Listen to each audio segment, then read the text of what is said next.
students to my class of BA Part 1 English Literature. We will continue with Paper 1, Section A. And in our last class, we covered 3 of the sonnets by William Shakespeare prescribed in your course. All of them were sonnets, and by now you must be familiar with the term sonnet, that is a poem of 14 lines, which may be divided into either 3 quatrains or 4 lines each and a couplet having a rhyme scheme of A B and B C B C and ending with the couplet lines G G, or a little variation in the rhyme scheme and structure, but basically it will remain a poem of 14 lines. So today in this class we are going to study another poem by a British poet John Donne, born on 22nd of January 1572 and died on 31st March 1631. So we need to know something about the poet, that who was John Donne and why is he so popular for a particular kind of poetry which he wrote. So let us begin our class with an introduction to the poet John Donne. John Donne and metaphysical poetry. So this is a new term you will be introduced to. Let us try to understand what does metaphysical poetry mean, and especially in context to the poet John Donne. So John Donne is known as the founder of the metaphysical poets, which is a term given by Samuel Johnson, who was an 18th century English essayist, poet, and philosopher. He gave this term metaphysical poets and metaphysical poetry to a group of poets who wrote poetry in a peculiar form which was not written before. The group of poets who were called metaphysical, or who wrote in the style which later came to be known as metaphysical, included George Herbert, Richard Crashaw, Andrew Marvell, and John Cleveland, because they all wrote poetry in the form which came to be known as metaphysical. So, what was the feature of metaphysical poets? Why were they known so? Because they all used their ability to startle or to surprise the reader and coax or bring to the forefront new perspectives through paradoxical images, subtle arguments, inventive syntax, that is the way the sentences are constructed, which would be very novel, and imagery from art, philosophy, and religion using an extended metaphor known as a conceit. So remember this word, a conceit, because this is very important when we try to understand metaphysical poetry. What is it? Keep it in your mind and we'll soon know as we move further. So, what you need to understand is that metaphysical poetry, John Donne is the founder of that, and it is something different because of its way it uses language, which is logical, argumentative, and there are paradoxes, means the thoughts which seem to be contradictory to each other, but they are clubbed together. So, poetry is basically an argumentative way of presenting your thoughts and feelings in a very logical, scientific manner using conceits. So, John Donne, he reached beyond the rational and hierarchical structures of the 17th century with his ingenious conceits, advancing the exploratory spirit of his time. So, because they moved into an era different from the previous age in the way poetry was written, they are pioneers into a different scientific kind of poetry. So, let us try to understand something more about this term metaphysical poetry.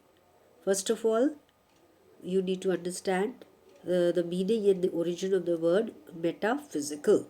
So, as we can break the word into meta, which means after, and physical means the anything which is related to the uh, physical body. So, beyond the physical body, beyond the earthly uh, things. So, metaphysics basically is a subject which deals with the questions and the um queries regarding issues that cannot be explained by science. Certain matters which move beyond the earthly explanation of things, such as death, or maybe the presence of another uh, world beyond the earth, and these issues which cannot be explained by science. And so the metaphysical poetry questions the nature of reality in a very philosophical way, and it covers a broad range of topics from religious to consciousness, about time, what is past, what is present and future, so how our mind works. All these issues which are not easily explained by science are termed as metaphysical. So basically, it's a term, metaphysics, which explores things and philosophy, not about science and mathematics. So it is a different subject, and because of this characteristic feature of metaphysical poetry, it was termed metaphysical. To understand more, because we are going to study John Donne's poem, and without understanding the meaning of the term metaphysical, we cannot understand or appreciate his poems uh, in a full manner. So, let us study the features of metaphysical poetry. First of all, what kind of themes are taken up in a metaphysical poetry? So, theme basically are spiritual, religious, because this is a realm where science cannot explain many things. And it also focuses on love as a union of soul. This is how also John Donne in his most of the sonnets talks about love in that manner. Then another feature of a metaphysical poetry is the use of the literary devices. What kind of they are rich in literary devices such as metaphors, puns, paradoxes, and the kind of rhyme scheme or meter to create some kind of a drama and tension which attracts the attention of the reader. And they also use a lot of scientific, medical, and legal words and phrases so that to create a logical argument about the philosophical aspect of life. So basically, it's a clubbing of the religious, spiritual realms of understanding with the scientific, logical, argumentative way so that it can be understood more clearly.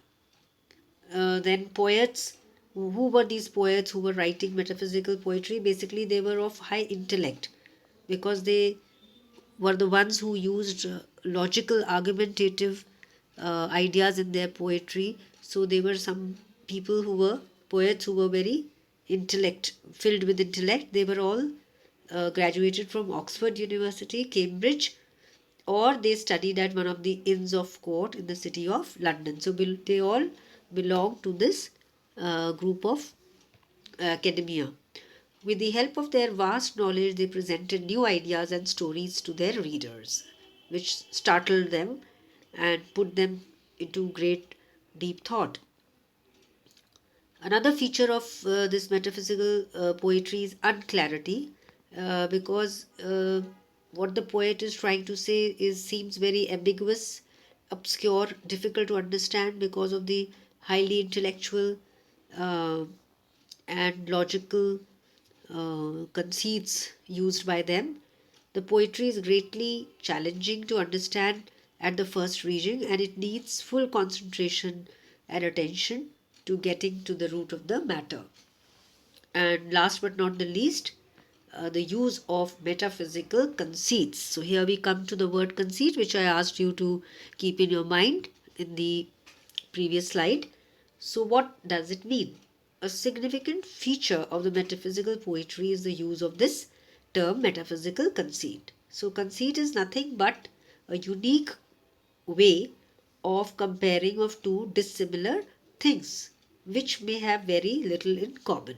So, though we know that a simile also compares things, but that the comparison brings to mind the similarity between the two things, like as white as a lily or as black as coal. So when you think of lily, you think of the color white, or when you talk about as dark black as coal, you can bring to your mind and that there is some similarity between the two things.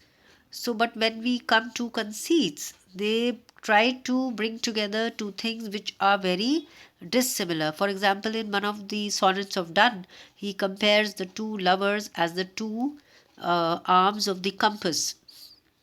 So, how they are together connected with a fulcrum, and they make a circle both moving together. Or as in another poet, a metaphysical poet, for example Abraham Cowley, in his poem The Mistress, he compares his love for ladies to his habit of traveling in various countries of the world. So you cannot find any clear connection between this idea. So therefore the conceit is an extended comparison of things which are starkly dissimilar with each other. So keep in mind these points about metaphysical poetry and see if you can, while studying the poem which is in your course, Death Be Not Proud, can we look for these features in them or not. So with this we come to the end of part 1, and in our next lecture we are going to study in detail sonnet Death Be Not Proud by John Donne. Thank you so much.